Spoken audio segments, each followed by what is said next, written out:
Hello there folks, welcome back to the Chap's Guide. My name is Ash and I am your host on this journey through men's style, self-development and personal grooming. Now today you join me for another of my Am I a Chap series, in which gentlemen send me an image in their habitual attire and I will pass my observations on what I think of their clothing and perhaps how it could be improved or other directions they may wish to consider to improve their look. Now, as ever, the caveat is I'm not a styling expert. I am just an ordinary chap, the same as you, who's passing my opinions. And the opinions I pass are going to be positive, all right? If you're looking for somebody who tears down somebody else's appearance, you're in the wrong place. All I seek to do here is provide positive input, which is actionable and hopefully will improve the look of the gentleman concerned. Now today is a very unusual episode in so much as the person who's written to me, who I'm going to call Rob, excuse me, is a young gentleman. He is only 14 years of age, and I think it's great that he's submitted these images, and hence I'm going to give him some advice which may benefit him in the future. Now you'll have to bear with me because Rob isn't actually his full name, and I have obscured his facial features in the images because clearly he's a minor and I don't wish to splash his images around, but you know, we want to give positive advice which will allow him to improve his look for the future, because I wish somebody had sat down with me and given me good sartorial advice when I was that age. It would have saved me several steps on my journey to Chap Nirvana. Okay, let's learn more about Rob before we give him some advice.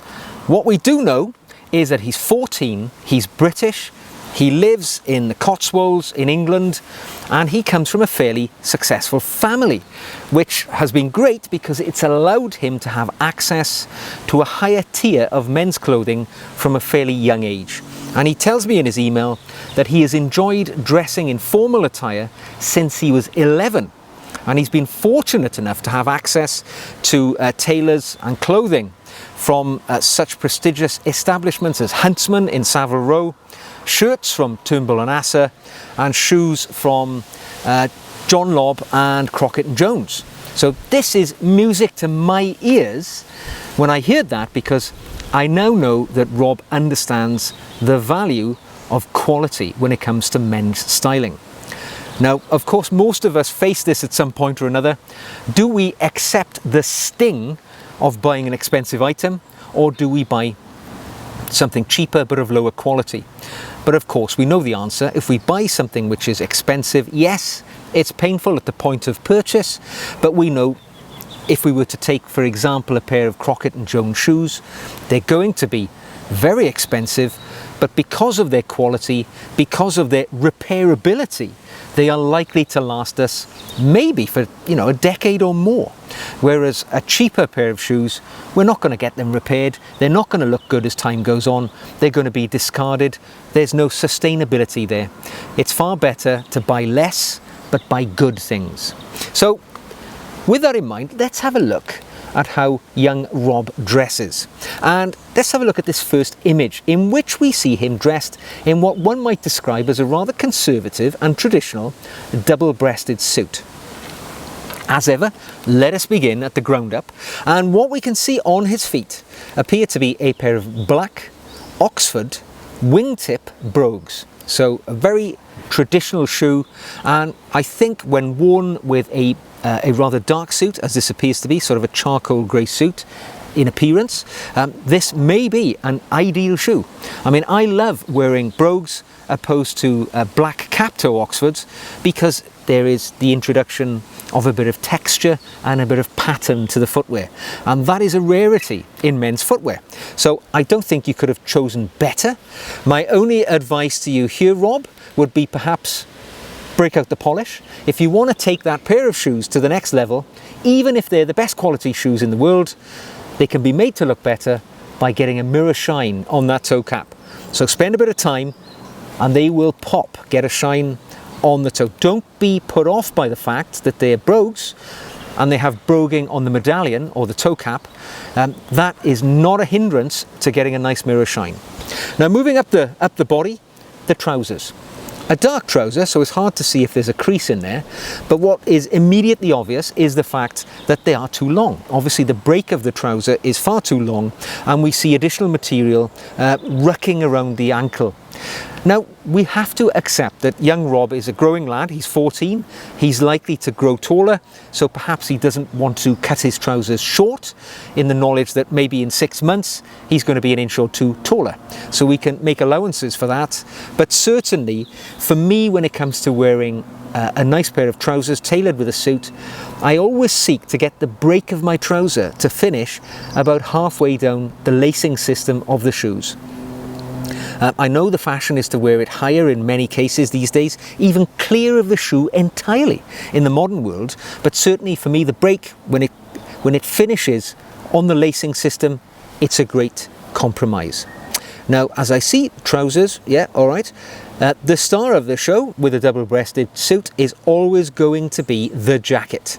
And in this case, what we see is a peak lapel, double-breasted, what appears to be a charcoal grey jacket. It's hard to tell because of the lighting. What we can see though is that young Rob has taken to heart some of my principles of men's style, one of which is if there's a breast pocket, that means there should be a pocket square in it. And I see he has a lovely blue and white, maybe a paisley pattern pocket square in a lovely chaos fold, as I like to call it, or the puff style. The only observation I can see is that he is wearing his double-breasted suit jacket, and the bottom right-hand button is fastened. Now, the general protocol when wearing a double-breasted jacket is that the bottom right button is left unfastened, in the same way as if you were wearing a two-button single-breasted jacket, you would always leave the bottom button undone. The same would be the case in double-breasted. So just unbutton that button and you are in full style. Looking at the right sleeve, appears to be the right length. However, on the left sleeve, which we can see hand in pocket, we've got probably 1.5 inches, maybe 2 inches of shirt cuff exposed. Double cuffed light blue shirt with a cufflink. Great attention to detail there, but maybe a little bit too much shirt cuff exposed. Normally 1/4 to 1/2 inch poking out from the bottom of one's suit jacket is quite perfect, but that's just showing a little bit too much cuff for me. How that can be remedied: if your shirt sleeves are too long, remember you can wear an armband under the jacket which will hold the shirt up, just to make sure you get the perfect fit. Moving up the body, as I see, a nice light blue shirt which is perfect with a what seems to be a charcoal grey suit. It could be navy, it's hard to tell with the colouring. And we have quite a traditional navy tie with a motif, a recurring motif. I think it looks really smart. Can't fault that. You're going to be in the top 1% of 14-year-olds in the country, let alone the top 1% of anybody in the country. So a well put together, rather conservative and stylish ensemble. So let us look at another one of your outfits. Let us see perhaps something a little more casual, day-to-day attire. Maybe something you might wear around the house, something of that nature. Let us look at where the rubber meets the road. As ever, let's look at those shoes. What have we got on the feet? And I think what we've got here appears to be a loafer of some kind, quite heavily scuffed on the toe cap. So maybe these are a favourite pair of shoes that have seen a lot of service over the years, and the scuffing is visible. Black they appear to be. Now, this is commonplace. Obviously, shoes get scuffed and scratched and damaged all the time. One of the beauties about leather, real good quality leather, which I'm guessing that these are, is that scuffing can be not necessarily easily repaired, but it can be lessened, ameliorated in its appearance by applying products such as a shoe cream, which is going to dye that scuffed leather and make it fit in with the rest of the the black leather of this loafer, and then apply a layer of polish over the top, and it's going to look far, far better, and the scuffing isn't going to be so apparent. So some nice shoe cream on there will really tone it back down, let it fit in. Moving up the body, we see a khaki pair of trousers. Again, quite a long break, far too long. Maybe we need to take a couple of inches off these to get that break where we would seek it. But again, maybe Rob has invested in the future. He's bought a pair of trousers which he knows he's going to grow into, so we'll let him get away with that. What we don't get away with, though, is failing to iron something exceptionally well. Now, if we're going to look our very best, we need to be a friend of the ironing board. And when it comes to khaki trousers, particularly those which have a crease in them, so if you're wearing chinos which don't come with a crease from the manufacturer, we're not expected to put a crease in them. But if the trouser comes with a crease down the front, we have to maintain that crease with an iron and an ironing board. So, and because khaki is so light, any creases and wrinkles in that material is going to show up. So we need to put the elbow grease into those trousers. So although there is a crease in these, I'm not in any way being negative, but yes, perhaps we need to get the iron over there. It's going to make it look so much more better framed with the other clothing that we're wearing. Now, moving up the body, an interesting jacket. It's a single-breasted, notch lapel kind of, it's a blazer. It's got a contrasting button. So yes, we can describe it as a blazer. And it's in an interesting sand colour, or a mauve. Mauve? No, that's not the colour at all. I was going to say fawn. But yes, a casual summer garment. What can I say about that? Well, what I would say is that, again, maybe a bit on the large side, looks maybe a little long, hard to tell because we don't see the arm extended. Maybe the sleeves look a little long as well, but again, might be growing into this blazer. What I do see, though, I like the blazer itself is something which will look great in most casual situations. Where it doesn't look great is where you wear it with something which doesn't provide sufficient contrast for the colour to truly be appreciated. So what we can see here is the trousers are a sort of khaki colour, a lighter khaki, and the jacket is from the same family of colours but a little darker, a different shade. I think this outfit would have looked so much better if the trousers were in a navy colour or some form of a darker blue, because then it would have allowed a lovely contrast, maybe even a pink or a red or a green, but a colour which was firmly different to the colour of the jacket. Then the contrast would have been apparent and the jacket would have looked, I think, a little better. We see yet again an excellent pocket square, and I love the puff. He wears them with flamboyance, which is important. Bottom button undone in the traditional protocol. I think I can just see that you're not wearing a belt with the trousers, which may improve actually that break. If you do put a belt on, it'll cinch the trousers up, it'll look a bit better. We can see, let's have a look, I can't quite zoom in too well. Looks like certainly a light coloured shirt, whether it's a white shirt with stripes, I can't quite tell, but a standard shirt with a barrel cuff I can just see. But clearly the item of interest here is the tie, and I like the tie. I like some sort of pseudo club tie, which has a combination of asymmetric lines and patterning.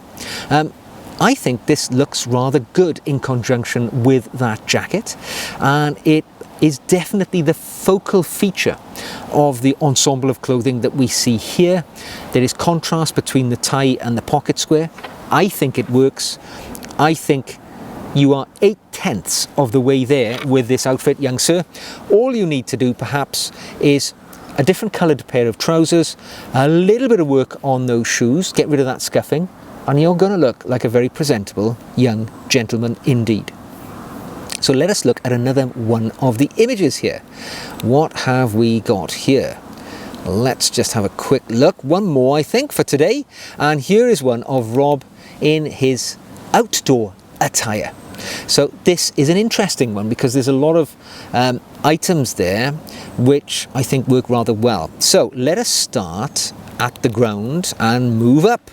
So what we see here, well, we see our loafers again, again, better view perhaps of that scuffing this time, and I think they can be brought up to a lovely finish with a bit more work on them. If these are the same trousers that we just saw in the last image, you've possibly cinched them up, put a belt on. They look a bit better here, still a little long, but of course you're a growing lad, we're going to give that to you. What we don't give to you though is the lack of a crease, so don't be afraid to learn how that iron works and put it to work for you, because by adding a sharp crease to these trousers in this ensemble, you are going to finish the look.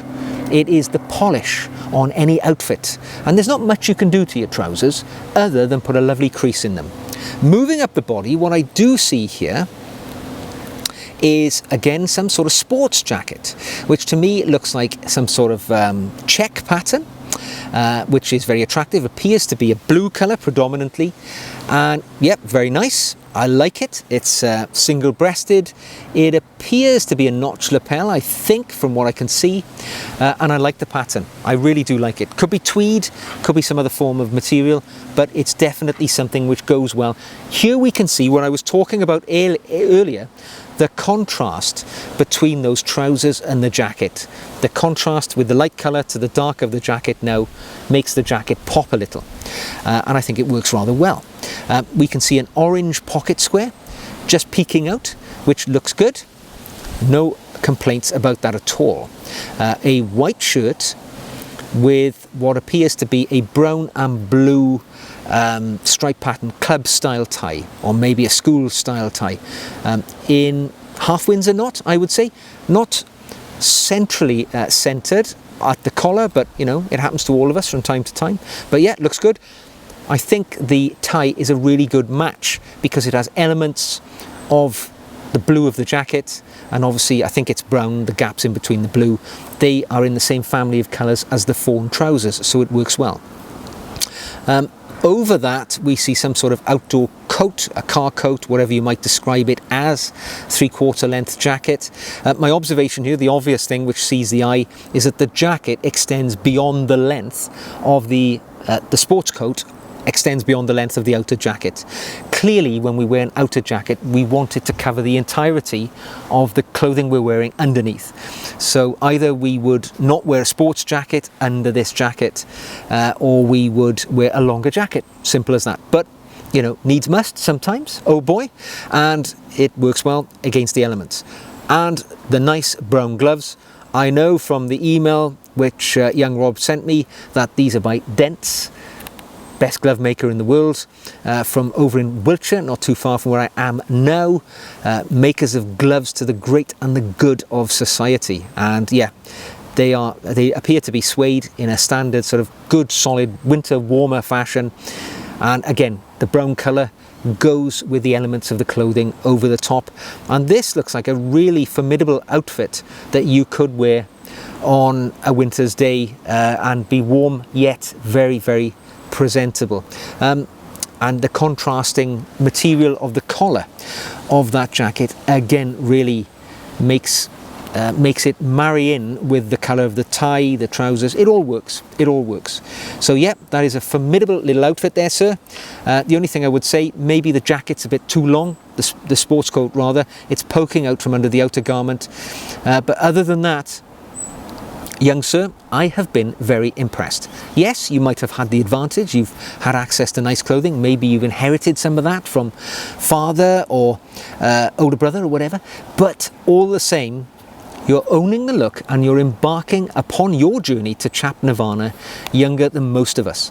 To have the desire and the wherewithal to wear a tie and a sports jacket at 14, well, I gotta tell you, I was a decade away from dressing like that when I was your age. So I appreciate the fact that you are getting on that journey earlier, and you are going to be a stylish young gentleman, no doubt. I'm delighted that you sent me the images. I hope my advice and observations will help steer you a little bit on that path towards your own sartorial destination. Thank you very much for sending your image in. You are, young sir, a chap by my designation. So I hope you've enjoyed today's review video of young Rob and his wonderful outfits on his sartorial journey. If you have, give the video a thumbs up, click the red button, subscribe, and come on the journey with us. And don't forget, if you'd like to practically support the channel, you can do that by simply buying me a coffee. And the link to do so is in the show notes below. So, until the next time, don't forget, if you would like to feature on the Am I a Chap series, all you need to do is send me an image, a good image from head to toe, as best quality as you can, as best definition as you can, to the email address which you will find in the About section on my main YouTube channel. And you too can feature in an Am I a Chap video in the future. So, take care of yourselves, and I will see you again very soon.